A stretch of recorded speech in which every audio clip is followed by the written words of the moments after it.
everyone, welcome back to my channel and I hope that you all are doing very well. So in today's video, we'll be discussing a poem written by William Butler Yeats, that is No Second Troy.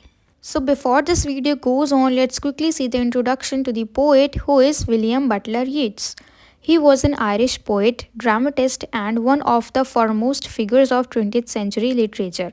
तो William Butler येट्स कौन थे? एक poet थे, dramatist थे और 20th century literature के बहुत ही ज़्यादा इम्पॉर्टेंट फिगर थे।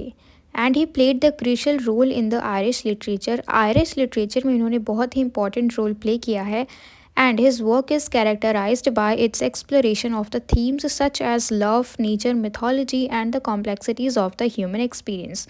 और इनके जो भी वर्क्स हैं उनमें क्या क्या चीज़ें हैं, क्या क्या थीम्स हैं, mainly love, nature, mythology and complexities of the human experience, यानी ये सारे जो थीम्स हैं ये इनके वर्क्स में होते ही हैं। And one of the most notable aspects of Yeats poetry is his use of symbolism and mysticism. और इनके वर्क्स में नोटेबल एस्पेक्ट क्या होते हैं इनके पोएम्स में कि ये सिम्बलिज्म और मिस्टिसिज्म का यूज़ करते हैं। सिम्बलिज्म यानी चीज़ों को सिंबल के तौर पे बताना और मिस्टिसिज्म यानी रहस्यवाद, मिस्ट्री से related. And he was awarded the Nobel prize in literature in 1923, making him the first Irish man to receive this honour. तो देखो इनको नोबेल प्राइज़ भी मिला है लिटरेचर में इन 1923 और ये फर्स्ट आयरिश मैन थे इस ऑनर को रिसीव किया जिन्होंने, ठीक है। And he was born on 13th June 1865 and died on 28th January 1939। तो इनका जन्म हुआ था 13 जून 1865 में और इनकी मृत्यु हो गई थी 18 जनवरी 1939 में। So that's all about the poet. अब हम चलते हैं हमारे पोएम की तरफ। तो अभी तक तो हमने डिस्कस कर लिया इंट्रोडक्शन टू द पोइट, अब हम चलते हैं डिस्कस करेंगे इंट्रोडक्शन टू द पोएम ताकि आपको पूरा बैकग्राउंड क्लियर हो। और क्योंकि बैकग्राउंड क्लियर होगा तो फिर आपको जो पोएम है वो भी अच्छी तरीके से समझ में आएगी। So this poem reflects on the complex relationship with Maud Gonne, a woman he loved deeply but also who was politically active and passionate about Irish nationalism. तो देखो ये पोएम जो है वो हमें दिखाती है complex relationship between Maud Gonne and our poet, यानी विलियम बटलर यीट्स को जो मॉड गॉन पसंद थी, ठीक है। यानी जो विलियम बटलर यीट्स है ये मॉड गॉन से डीपली लव करते थे, बहुत ज़्यादा प्यार करते थे। लेकिन जो मॉड गॉन है वो एक ऐसी वुमेन थी, यानी हम कह सकते हैं कि मतलब वो इन सारी चीज़ों में नहीं पड़ती थी, हम कह सकते हैं इमोशनली अनअवेलेबल, ठीक है। और ये पॉलिटिकली बहुत ज़्यादा एक्टिव थी and passionate about Irish nationalism, क्योंकि ये पॉलिटिकल एक्टिविस्ट थी, ठीक है। And in this poem, Yeats grapples with feelings of frustration, admiration and despair. तो इस पोएम में जो यीट्स हैं हमारे पोइट जो हैं ये इन सारी चीज़ों के बारे में बताते हैं। फीलिंग्स ऑफ फ्रस्ट्रेशन, कि वो बहुत ज़्यादा फ्रस्ट्रेट भी हैं इस चीज़ से कि वो जिससे प्यार करते हैं वो इनसे प्यार नहीं करती हैं, इनका जो प्यार है वो एक तरफा ही रह गया। एंड एडमिरेशन, वो उसकी प्रशंसा भी करते हैं मॉड गॉन की इस पोएम में। एंड डिस्पेयर, प्रशंसा करते हैं लेकिन फिर भी क्या हुआ, वो सुंदर है उसकी प्रशंसा करते हैं लेकिन वो उनकी नहीं हुई, इसीलिए इनको थोड़ा दुख भी है, निराशा भी है। And the title refers to the idea that Maud Gonne like Helen of Troy insides conflicts and turmoil. और ये जो टाइटल है हमारा नो सेकेंड ट्रॉय, ट्रॉय जो है हम कह सकते हैं क्योंकि ये एक वार हुआ था, ट्रॉय एक जगह का नाम है जहाँ पे हेलन के लिए, क्योंकि ये पूरा वार जो है हेलन के ऊपर ही था, एक खूबसूरत सी लड़की थी और इसी को पाने के लिए जो लोग हैं उनके आपस में लड़ाई हो गई थी। तो उन्होंने पूरा एक युद्ध का माहौल बना दिया था, बिल्कुल जला दिया था घरों को, मतलब सब कुछ, मार पिटाई, लोगों की मौत हो गई थी, ऐसा हो गया था ट्रॉय में, ठीक है। ये जगह का नाम है। तो वो कहते हैं कि ये जो टाइटल है ये क्या बताता है हमें कि idea that Maud Gonne like Helen of Troy. तो क्योंकि हेलन जो है वो बहुत ज़्यादा खूबसूरत महिला थी तो उसी तरीके से जो मॉड गॉन है ये भी बहुत ज़्यादा खूबसूरत है, ठीक है। यानी पूरे ट्रॉय में सिर्फ एक ही हेलन ही थी जो बहुत खूबसूरत थी। और इनके हिसाब से, जो हमारे पोइट हैं इनके हिसाब से, आयरलैंड में सिर्फ मॉड गॉन ही है जो बहुत ज़्यादा खूबसूरत है। तो इस पोएम में मॉड गॉन को हेलन से कंपेयर किया गया है और इनका जो बिहेवियर है इस चीज़ को भी कंपेयर किया गया है कि जो हेलन थी वो भी कन्फ्लिक्ट्स, टर्मोइल को बढ़ावा देती थी, यानी एक तरीके से हम कहते हैं ना कि भड़काना चीज़ों को। तो उसी तरीके से मॉड गॉन जो है ये भी इस चीज़ को सपोर्ट करती हैं, वायलेंस को, और मार कटाई को, ठीक है, और लोगों को प्रेरित भी करती हैं कि अगर तुम्हारे हक के लिए तुम्हें लड़ना पड़े, तुम्हारे हक के लिए तुम्हें किसी को मारना पड़े, किसी को जान से मार देना पड़े, तो तुम उनको जान से मार दो। तो इस तरीके से ये बताती हैं लोगों को, ठीक है। And through out the poem he explores themes of love, desire and sacrifice associated with both personal and political ideals. तो इस पूरे पोएम में हम थीम्स देखेंगे love, desire and the sacrifices, जो कि किन चीज़ों से जुड़े हुए हैं, पर्सनली भी और पॉलिटिकल आइडियल्स भी, ठीक है। तो ये था हमारा पूरा इंट्रोडक्शन टू दी पोएम। एक बार हम एक चीज़ फिर से जान लेते हैं कि इस पोएम में जो मॉडगॉन है, यानी वो वुमेन जिसको कि हमारे पोइट दिल से पसंद करते थे, दिल से प्यार करते थे, उसको हेलन से कंपेयर किया गया है और आयरलैंड को ट्रॉय से कंपेयर किया गया है। तो जिस तरह से हेलन को पाने के लिए ट्रॉय को पूरा नष्ट कर दिया गया, उसी तरीके से क्या मॉडगॉन को पाने के लिए वो भी आयरलैंड को नष्ट कर दें।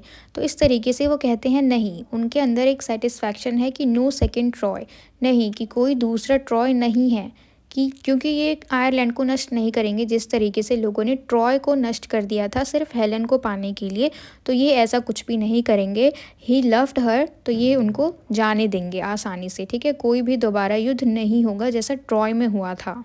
तो आई होप कि इतना सबको क्लियर हो गया होगा, क्योंकि इतना क्लियर होने के बाद आप सबको पोएम और अच्छे से समझ में आएगी। तो अब हम फाइनली हमारे पोएम को शुरू करते हैं। फर्स्ट स्टांजा है हमारा, why should I blame her that she field my days with mystery. तो देखो वो कहते हैं कि मैं उसको क्यों ब्लेम करूं कि उसने मेरी ज़िंदगी को बिल्कुल दुख से भर दिया है, मेरे दिनों को बिल्कुल दुख से भर दिया है। यानी देखो यहाँ पे एक अजीब सी बात ये है कि उनको दुखी करने का सबसे बड़ा रीज़न यही है कि जो उनकी लवर है उन्होंने मना कर दिया, ठीक है, उनको रिजेक्ट कर दिया। लेकिन उसके बाद भी कह रहे हैं कि मैं उसको क्यों ब्लेम करूं कि उसने मेरी पूरी ज़िंदगी को दुख से भर दिया, और that she would of late have taught to ignorant men most violent ways. और वो क्या कहते हैं कि जो इग्नोरेंट मैन है, यानी जो अनजान लोग हैं, जो कम पढ़े लिखे लोग हैं, जो इलिटरेट लोग हैं, यानी जो गरीब लोग हैं, उनको वो क्या सिखाती हैं, वायलेंट होना, कि तुम मार काट कर सकते हो, अगर तुम्हें अपने हक के लिए लड़ना पड़े तो तुम लड़ सकते हो। और hurl the little streets upon the great.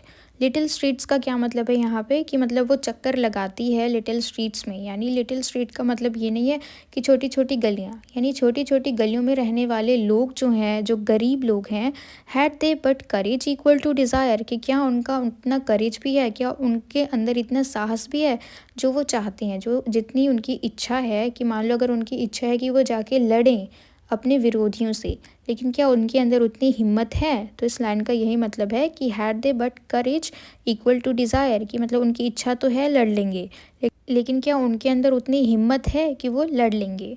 What could have made her peaceful with a mind that nobleness made simple as fire. तो फिर वो कहते हैं कि ऐसी क्या चीज़ है जिसने इनके दिमाग को इतना शांत बना दिया, और उनकी जो नेकी है, उनकी जो शराफत है, वो बिल्कुल सिंपल है एज अ फायर, यानी फायर जो है वो सिंपल नहीं होती है, ठीक है, मतलब वो चाहे तो वो आग भी लगा सकती है। तो सेम ऐसा ही इनका नेचर है कि ये बहुत ज़्यादा ब्यूटीफुल है, बहुत ज़्यादा एक्टिव है, स्ट्रॉन्ग है, लेकिन साथ ही साथ काइंड भी हैं, ठीक है। तो यानी कि जहाँ जैसा ज़रूरत हो वो वैसा बन जाती है। अगर युद्ध करना हो तो वो बहुत ज़्यादा स्ट्रॉन्ग बन जाती है, उनके अंदर इतनी शक्ति आ जाती है। लेकिन गरीब लोगों के पास जहाँ पे इनको सिखाना है कि अपने हक के लिए कैसे लड़ना है, वहाँ पे ये काइंड भी बन जाती हैं, ठीक है। तो इसी तरीके से जो मतलब इनका दिल है वो बहुत ज़्यादा पीसफुल है एज़ फायर। कहने का क्या मतलब है कि मतलब जहाँ पे जैसी ज़रूरत होती है वैसा ये बन जाती हैं। with beauty like a tightened bow, a kind that is not natural in an age like this। फिर वो क्या कहते हैं, with beauty like a tightened बो, यानी एक धनुष होता है, जब हम उसको टाइट करते हैं तो उसमें पावर आ जाती है, लेकिन जब हम उसको लूज़ छोड़ देते हैं तो वो बिल्कुल नॉर्मल हो जाता है। ऐसे ही इनकी भी खूबसूरती है कि अगर वो चाहें तो जहाँ पे ज़रूरत है कि वो सख्त बन जाए तो वो सख्त बन जाती हैं, और जहाँ पे काइंड बनना होता है गरीब लोगों के आगे, कमज़ोर लोगों के आगे, तो वहाँ पे ये कमज़ोर भी बन जाती हैं। फिर वो कहते हैं a kind that is not natural in an age like this, यानी आज के ज़माने में। एज का क्या मतलब है, वहाँ पे उम्र नहीं है, एज का मतलब है उस वक्त में, यानी ऐसे टाइम में कोई इतना ज़्यादा परफेक्ट कैसे हो सकता है। Being high and solitary and most stern, यानी बहुत ज़्यादा हाई भी हैं अगर उनका देखा जाए तो पोस्ट जो है उनकी हाई भी है, ठीक है। यानी जो पर्सनालिटी है उसकी बात हो रही है, सॉलिटरी वो अकेले रहती हैं लेकिन स्ट्रॉन्ग है। एंड मोस्ट स्टर्न यानी कठोर भी हैं, ठीक है। हम उनको इमोशनली वीक नहीं कह सकते हैं। Why, what could she have done being what she is. तो फिर वो कहते हैं क्यों, कि उन्होंने ऐसा बनने के लिए क्या किया होगा कि वो ऐसी हैं। यानी हर तरीके से परफेक्ट है, वो हर तरीके की क्वालिटीज़ हैं उनके अंदर। चीज़ों को बैलेंस करके चलाना उनको आता है, यानी जहाँ पे उनको स्ट्रांग बनना है वहाँ स्ट्रांग बन जाती हैं, जहाँ विरोध करना होता है वहाँ विरोध करती हैं, लेकिन जिन लोगों के साथ उनको सॉफ्ट रहना होता है वो वैसे ही रहती हैं। फिर हमारे पोएट कहते हैं, was there another Troy for her to burn, कि क्या उनके लिए भी जो ट्रॉय है उसको जला दिया जाए। ट्रॉय का यहाँ पे क्या मतलब है, आयरलैंड, क्योंकि ये कंपेयर कर रहे हैं आयरलैंड को ट्रॉय से। क्योंकि पूरे ट्रॉय में सिर्फ एक ही महिला थी, सुंदर सी खूबसूरत स्ट्रॉन्ग, कौन, हेलन।